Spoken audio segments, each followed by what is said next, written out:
Bien, vamos a una de las noticias que ha marcado las últimas horas. Tras largas y tensas sesiones también en el Congreso Nacional, se despachó finalmente el proyecto de ley de presupuesto 2024 que aumenta el gasto público en 3,5% y que establece mayores restricciones para gobiernos regionales y para la relación entre el Estado y las fundaciones sin fines de lucro.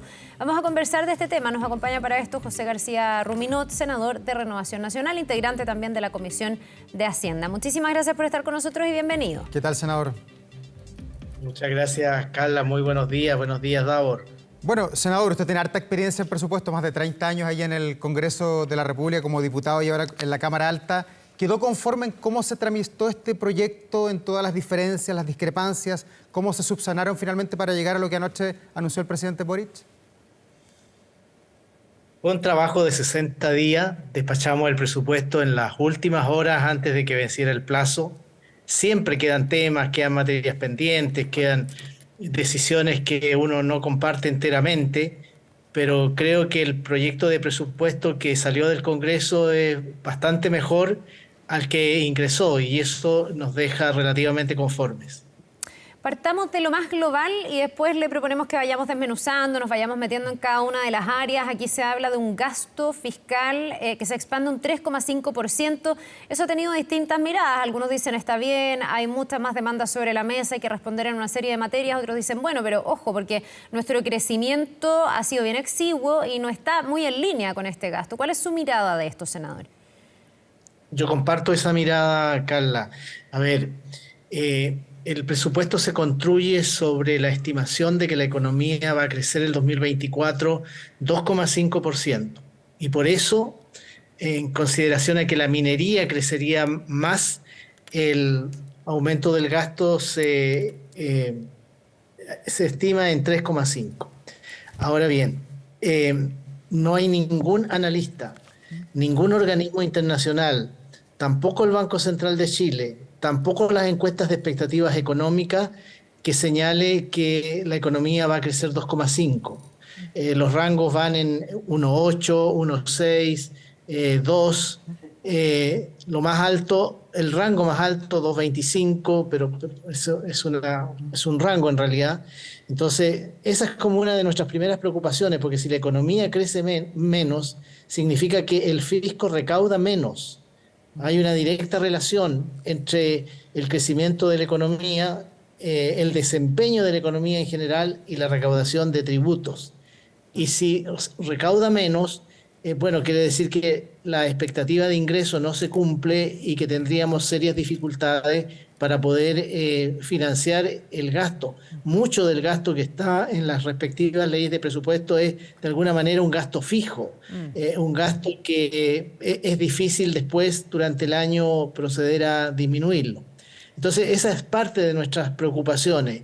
Las estimaciones de crecimiento de la economía y las estimaciones de gasto público, de crecimiento del gasto público en 3,5, porque pensamos nosotros, de acuerdo con los análisis que hacen distintos economistas y distintos analistas, es muy difícil de que esos supuestos se cumplan. Ya, ahora alguien en su casa se estará preguntando, bueno, pero ¿cómo en el fondo aprueban un presupuesto sobre un escenario que probablemente no se cumpla, o esa su mirada al menos? ¿Cuál es la otra vía de financiamiento? En el fondo, si esto no se cumple, me imagino que significaría más deuda. Cuando gastamos los ahorros.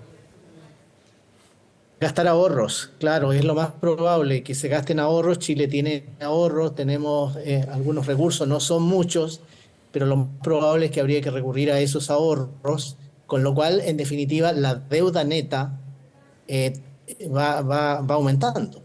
Porque la deuda neta es la diferencia entre la deuda bruta y los ahorros que tenemos. Si yo disminuyo los ahorros, la deuda neta disminuye, aumenta. Entonces, esa es parte de nuestra preocupación. Ahora, durante el año, ¿qué podría ocurrir? Que las inversiones públicas que no han comenzado, bueno, mantenerlas pendiente hasta el 2025, habría que probablemente hacer algunos ajustes en materia de inversión, cosa que tampoco es muy deseable, porque normalmente la inversión trae aparejado mayor actividad económica y mayor empleo. Entonces, son aspectos que durante el año va a haber que ir evaluando y monitoreando muy de cerca. Senador, y en lo que es el desglose de este presupuesto, veíamos los énfasis que colocó el gobierno y anoche el presidente Boric apuntaba directamente a la seguridad, que aparece en todas las encuestas como la principal preocupación de los ciudadanos, incluso ahí en su zona, en la Araucanía también. Este presupuesto, este ítem de seguridad se expande un 5,7%.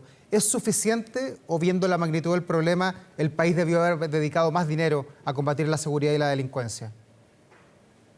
Lo importante, en mi opinión, es que se están dotando a nuestras policías de elementos tecnológicos que hoy día no están, y que eso debiera ayudar significativamente a la persecución de los delitos y particularmente del crimen organizado, narcotráfico, terrorismo, etcétera. Creo que desde ese punto de vista, tanto este año 2023 como el año 2024, junto a la renovación de la mayoría, de parte importante del parque automotriz de nuestras policías, debiera marcar una diferencia. Nosotros teníamos un parque automotriz que en su gran mayoría estaba ya obsoleto. Era bien penoso cuando Carabineros tenía que salir a cumplir sus obligaciones y los vehículos quedaban en pana literalmente a mitad de camino.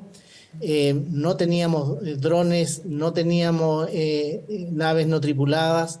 Se está en proceso de adquirirlas y por lo tanto yo creo que más allá de la cifra, que uno la puede considerar insuficiente, pero lo importante es que esos mayores recursos se inviertan bien y se inviertan en estos elementos tecnológicos que hoy día son tan importantes para que la lucha contra el crimen y particularmente contra el crimen organizado sea exitosa. Ahora, entendemos que también desde ese aumento en materia de seguridad se deberían destinar los recursos para una de las promesas que hizo ayer el presidente en la cadena, ya de manera formal, porque lo había dicho el gobierno, que es la expulsión de migrantes irregulares durante el 2024. Él pone una meta de al menos 2.000 personas que serán expulsadas el próximo año.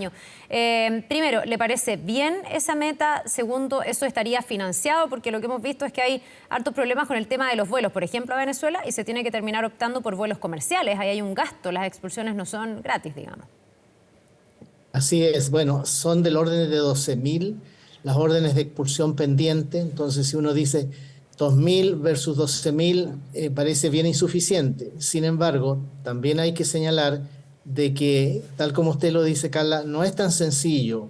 Se interponen recursos judiciales, los tribunales disponen muchas veces medidas que impiden la expulsión, pero aquí lo importante es la voluntad. Lo importante, en mi opinión, es la actitud, que frente a una inmigración enteramente ilegal, el país tenga los instrumentos legales por una parte y también tenga la disposición de querer expulsar, particularmente a quienes tienen antecedentes penales. Ya, ¿y usted ve esa voluntad en el gobierno? ¿Le cree en el fondo este compromiso al presidente Boric? A ver, las últimas acciones no han sido exitosas y eso es lo que nos preocupa. Nos preocupa de que se mande un avión a Venezuela pero que el avión no tenga autorización. ¿Cómo se manda un avión que no tiene una autorización previa? Todo eso indica descoordinación, indica desprolijidad. Entonces, yo creo que está bien la voluntad, pero también hay que demostrarla con hechos concretos y hay que demostrarla con acciones que sean exitosas, porque si no, la ciudadanía es la que se pregunta, bueno, pero ¿cómo es posible? Ahora, yo entiendo que hay dificultades especiales con Venezuela, conocemos también esas dificultades, pero es lo que hay que hacer, porque de otra manera, si finalmente el país no tiene la capacidad de expulsarlo, bueno, eso es la impunidad y eso es en el fondo decir, bueno, vengan para acá si Chile no tiene la capacidad de expulsarlo. Entonces yo creo que por eso se tiene que ser persistente y sobre todo se tiene que ser exitoso en las medidas que se tomen. Senador, y en lo que tiene que ver con el combate a la corrupción que hemos visto cómo ha asomado, cómo está proliferando en el país, en municipios, en gobiernos regionales, para qué decir en eventuales corrupción al interior de organismos del Estado como la CMF o impuestos internos que se están investigando. Y uno veía que anoche el presidente Boric decía, bueno, el nuevo presupuesto tiene más de 1.000 modificaciones para mejorar la probidad. Y ahí uno se hace dos preguntas. Uno es si esto de la corrupción se arregla poniendo más recursos. Y dos, ¿qué pasa con la ley que usted mismo aprobó ahí en el Congreso y que fue promulgada el 17 de agosto, donde se supone que se elevaban todos los estándares para combatir la corrupción? Porque la corrupción es eso, es saltarse la legalidad. Pero tan rápido, senador, si el 17 de agosto se promulgó y ya estamos viendo que hay que hacer más de 1000 modificaciones para mejorar el combate. Sí, pero es eso, la corrupción es eso, son personas que se coluden, son personas que se saltan toda la normativa, que dividen los contratos para que no vayan al trámite de razón a la Contraloría General de la República. Y por lo tanto, en esto uno tiene que estar siempre muy, muy atento, tiene que estar mirando las medidas que funcionan, las que no funcionan, corregirlas, pero todo eso con una contrapartida, y es que no podemos paralizar el Estado. No puede ser que finalmente los recursos que están contemplados en la ley de presupuesto, particularmente los recursos de inversión, los recursos de programas sociales, finalmente no se ejecutan porque tenemos que poner tantos controles que en los controles simplemente nos perdemos o se nos va el tiempo. Entonces tiene que ser un justo equilibrio, de tal forma de que tengamos controles cada vez más exigentes, pero al mismo tiempo que los programas se puedan desarrollar. Sí, pero para entender este punto, cuando se dice que hay más de 1000 modificaciones para mejorar la probidad, ¿eso quiere decir que el Estado de Chile a través del presupuesto está poniendo más dinero para que funcionen las contralorías de los servicios o es en otra dirección el aumento de presupuesto? No sé cómo llegan ellos a estas 1000 modificaciones. Yo francamente no las he contado, pero sí puedo decir que trabajamos mucho en distintas acciones. Por ejemplo, traspaso a organismos privados, que ha sido la fuente principal de corrupción que hemos conocido durante este año. Del caso convenio. Entonces, claro, el caso convenio, el caso fundaciones, en fin. Entonces, se toman una serie de medidas, a ver, por ejemplo, exigir antigüedad, que no se exigía, exigir experiencia, que no se exigía.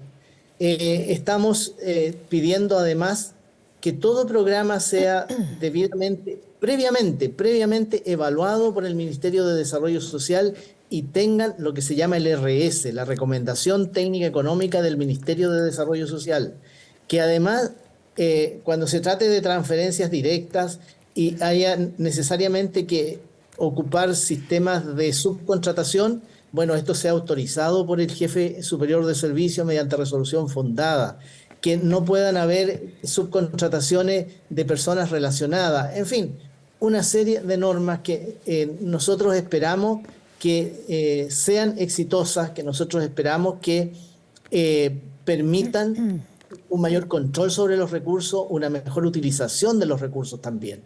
Pero esto es una lucha de todos los días, todos los días hay que estar revisando la legislación, todos los días hay que estar mirando cómo operan cada uno de estas acciones. También hemos reforzado lo que es los informes tanto a la Cámara de Diputados, que tiene la facultad fiscalizadora, como al Senado. Nosotros en el Senado tenemos una buena oficina de asesoría presupuestaria que lleva el seguimiento tanto de los presupuestos, de la ejecución presupuestaria propiamente tal, pero también lleva los compromisos de información que tienen que hacer los distintos servicios públicos. Entonces esperamos que la suma de todos estos esfuerzos permita un mayor control. El riesgo de corrupción siempre existe y por eso que las normas, las medidas y la atención sobre lo que ocurre con los recursos públicos debe ser muy, muy permanente y muy activa. Bien, pues ojalá que sea así y que se pueda cautelar que no se repitan situaciones como la del caso convenios, que obviamente nos ha tenido a todos muy atentos a estos traspasos laxos, flexibles y que hoy día debiesen tener requisitos de un mucho mejor estándar. Le queremos agradecer, senador José García Ruminot, por habernos acompañado. Que le vaya muy bien, que tenga un buen día. Gracias, senador. Buen día. Gracias, Davor. Buenos días. Nos vemos. Que esté muy bien. Ahora. 9 de la mañana con 5 minutos. Hasta ahora el presidente Gabriel Boric junto a la ministra Tobá está encabezando la entrega de 90 vehículos